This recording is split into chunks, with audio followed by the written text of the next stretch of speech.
Selamat pagi anak-anak. Gimana kabarnya hari ini? Ibu harap anak-anak ibu hari ini dengan keadaan sehat. Baiklah, sebelum ibu memulai materinya, kita ada baiknya memulainya dengan berdoa. Untuk ketua kelas, tolong dipimpin doanya ke depannya. Berdoa dimulai.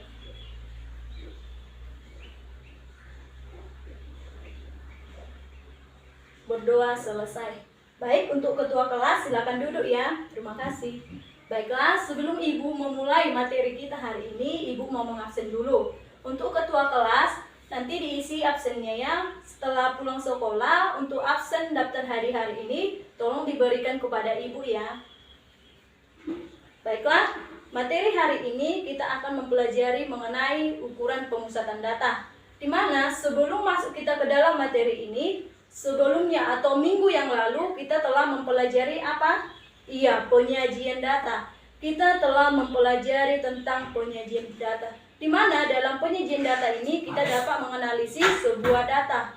Kita masukkan ke dalam diagram tabel, diagram batang, dan juga diagram lingkaran, diagram garis. Di mana kita dapat lebih mudah memahami atau membaca sebuah data. Sekarang kita akan masuk ke dalam materi ukuran pemusatan data. Sebelum ibu menjelaskan materi ini, ibu akan menerangkan tujuan kita mempelajari ukuran pemusatan data.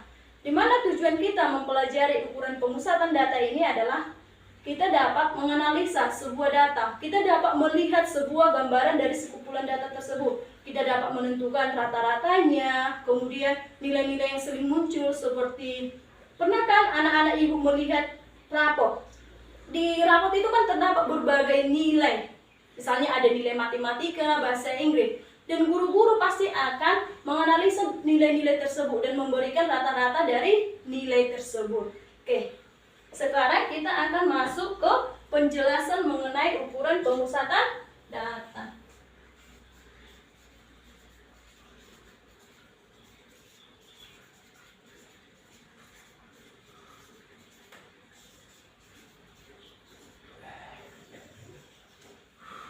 Apa sih itu ukuran pemusatan data? Apakah anak-anak ibu sudah mengerti apa itu ukuran pemusatan data? Atau mengetahui apa sih itu pengertian ukuran pemusatan data?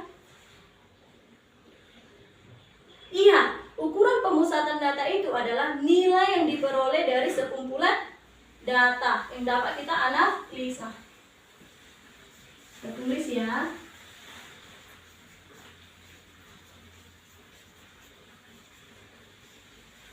Pemusatan data adalah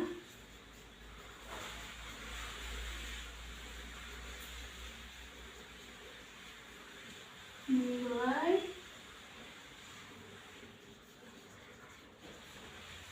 yang diperoleh dari sekumpulan data. Oke, baiklah anak-anak ibu, dalam mempelajari ukuran pemusatan data ini ada nanti yang kita pelajari 3 poin.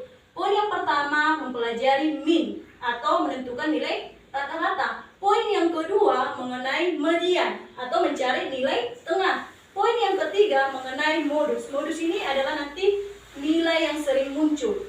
Baiklah anak-anak, ibu akan membahas poin yang pertama. Poin yang pertama itu tadi apa? Iya, mengenai mean.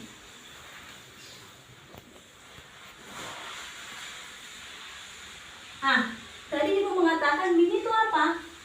Iya, nilai rata-rata. Mean itu sama dengan menentukan nilai rata-rata. Menentukan nilai rata-rata. Rumus mencari mean ini kita tuliskan.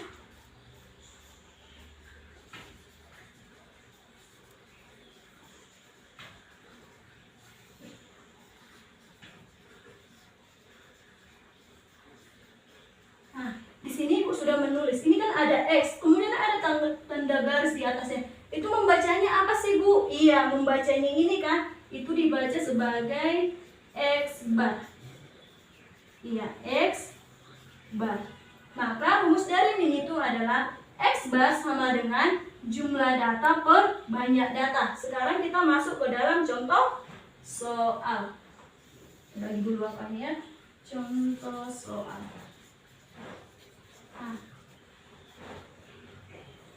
Kemarin kita sudah membuat sebuah data.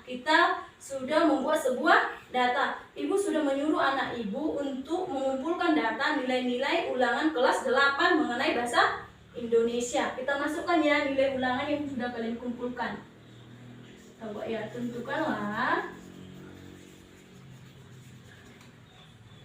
nilai min dari data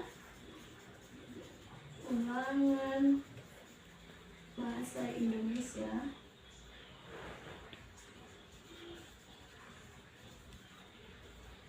kelas 8A. Di mana nilainya kemarin ada berapa? Kita buat ya. 8, kemudian 8, 7, 7, kemudian 6, kemudian 6, kemudian 9, kemudian 5, kemudian 7. Ya. Inilah data nilai-nilai yang kalian kumpulkan, yaitu 8, 8, 7, 7, 7, 6, 6, 9, 5, dan 7. Sebelum kita mengerjakan soal ini, pertama sekali, untuk mencari jawaban ini dari soal min ini, kita harus mengurutkan dulu dari nilai kecil. Kita urutkan ya. Pertama angka 5, kemudian si angka 5 ada 6, kemudian 7, 7, kemudian 8, kemudian 9. Tadi rumus dari min itu apa? X bar sama dengan jumlah data per banyak data. Kita masukkan. Jumlah datanya itu gimana? Inilah jumlah data dari keseluruhan ini kita jumlahkan. Kita jumlahkan 5 tambah 6 tambah 6 tambah 7 tambah 7 tambah 7 tambah 8 tambah 8 tambah 9. Kita bagikan, katanya dibagi banyak data. Kita hitung berapa banyak datanya itu. 1, 2, 3, 4, 5, 6, 7, 8, 9. Ada 9 data. Kita jumlahkan dulu yang di atas.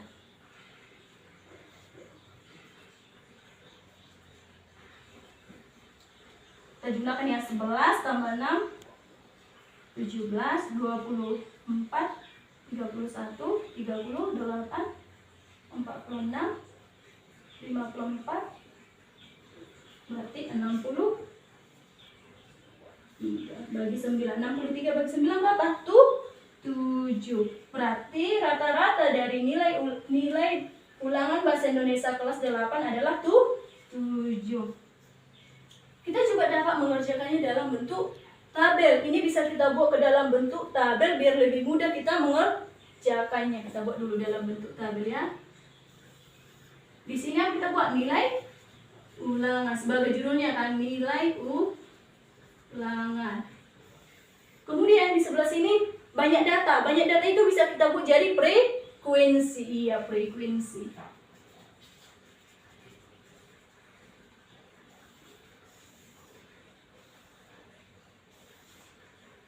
Pertama nilai datanya kita buat.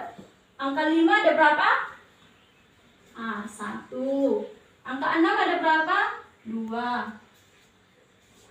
Angka 7 ada 3. Angka 8 ada 2. Angka 9 ada 1. Kemudian kita buat di sini banyak jumlah datanya ada berapa? Kita hitung ya. 3, 6, 8, 9. Jadi untuk memasukkannya ke rumus ini langsung mudah aja. Ini kan kita jumlahkan satu-satu kan? Kalau ini langsung kita kalikan satu per satu. Soalnya 5 kali 1 berapa? 5 ditambah 6 kali 2. Ini kita kalikan ke sini ya. 12 ditambah 7 kali 3 21. Kemudian 8 dikali 2 16. Kemudian 9 dikali 1 9 dibagi 9 berarti X bar sama dengan, ini tadi kan udah dapat hasilnya setelah kita jumlahkan 63 per 9 hasilnya 7. Sama kan hasilnya? Mana lebih mudah? Dengan cara seperti ini atau dengan kita ubah dulu ke bentuk tabel? Tergantung anak-anak ibu di mana lebih mudah mengerjakannya. Oke, sekarang kita masuk ke poin kedua. Poin kedua tadi mengenai apa? Median. Iya, mengenai median.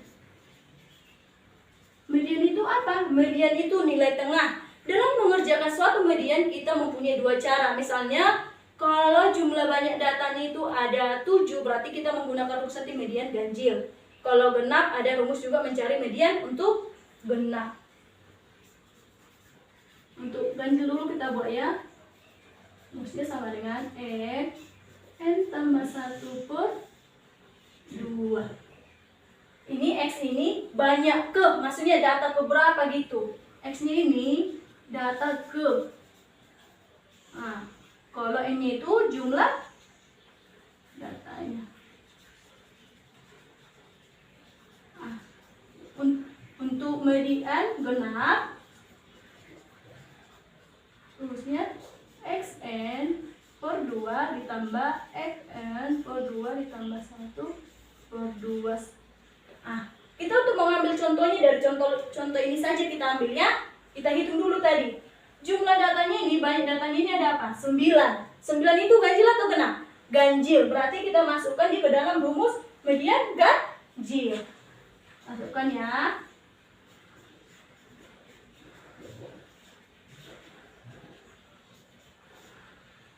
Tadi berapa? 9.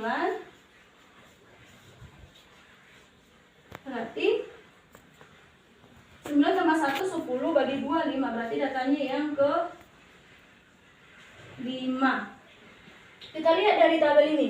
Data yang kelima. Kita jumlahkan dulu. 1 tambah 2 3.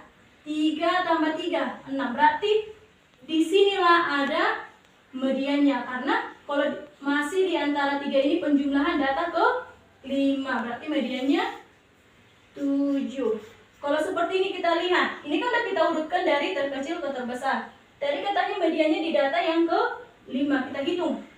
1, 2, 3, 4, 5. Iya, mediannya di data ke 7. Sama kan? Iya, sama. Sekarang kita mencari median yang nilainya genap.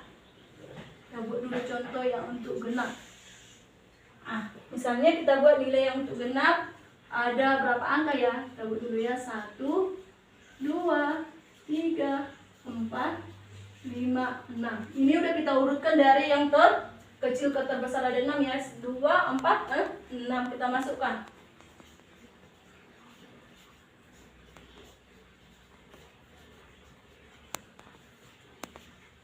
Dia genap ya. 6 bagi 2 tambah 6 bagi 2 tambah 1 per 5. Hasilnya 6 bagi 2 3, 1. Berarti 3 tambah 3 6 tambah 1 7.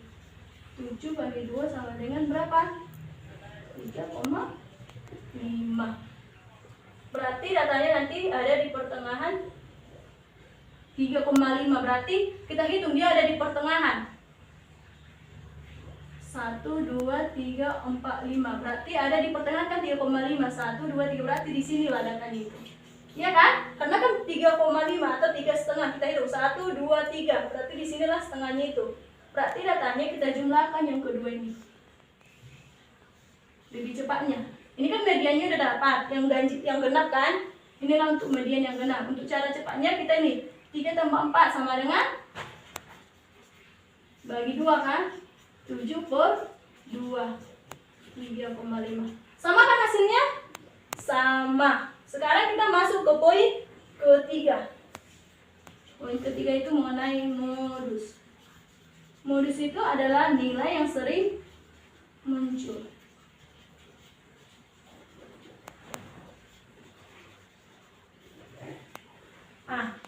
Modus itu nilai yang sering muncul. Maksudnya banyak data yang sering muncul. Kita perhatikan dari contoh soal yang tadi. Yang ini 8, 8, 7, 7, 7, 6, 6, 9, 5, 7. Ini yang udah kita urutkan. 5, 6, 6, 7, 7, 7, 8, 8, 9. Berlebih cepat, kita lihat dari bentuk tabel ini ya. Mana data yang sering muncul? Kita lihat angka 5 sebanyak 1. Angka 6 sebanyak 2. Angka 7 sebanyak 3. Angka 8 sebanyak 2. Angka 9 sebanyak 1. Berarti nilai yang sering muncul adalah angka 7. Iya, inilah modusnya karena sebanyak 3 kali, maka modusnya adalah 7.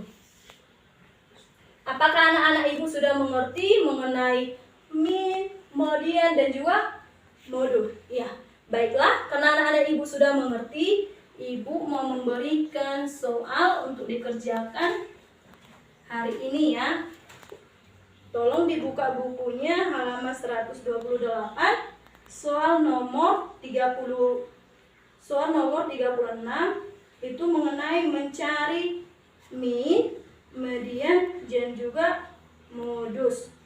Ibu kasih waktunya 10 menit dalam mengerjakannya. Nanti kalau udah siap, dikumpul ke depan ya.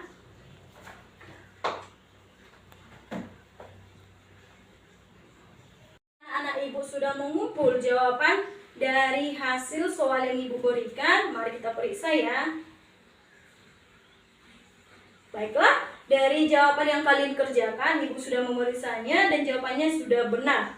Berarti anak-anak ibu di kelas ini sudah mengerti mengenai median, min, dan juga modus.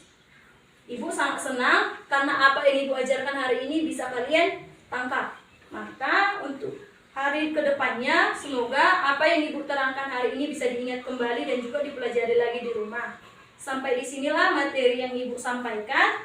Untuk tugasnya di rumah, nanti dikerjakan dari buku halaman 127 mulai nomor 37 sampai 40 ya. Dikerjakan di rumah dari nomor 37 sampai 40. Minggu depan dikumpulkan sama ibu. Baiklah.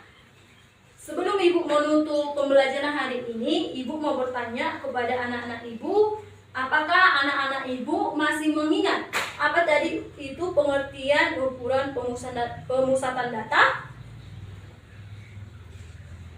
Iya, betul. Ukuran pemusatan data itu adalah nilai yang diperoleh dari sekumpulan data yang dapat digunakan untuk mewakili seluruh data. Maka, kesimpulan pembelajaran kita hari ini, kita mempelajari ukuran pemusatan data itu adalah untuk memperoleh nilai dari sekumpulan data. Kemudian kita juga dapat mengetahui nilai rata-rata dari sebuah data.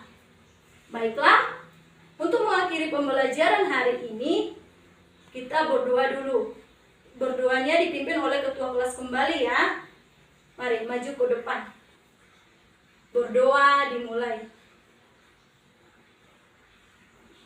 Berdoa selesai. Terima kasih. Kembali duduk. Nanti kasih absennya sama ibu ya.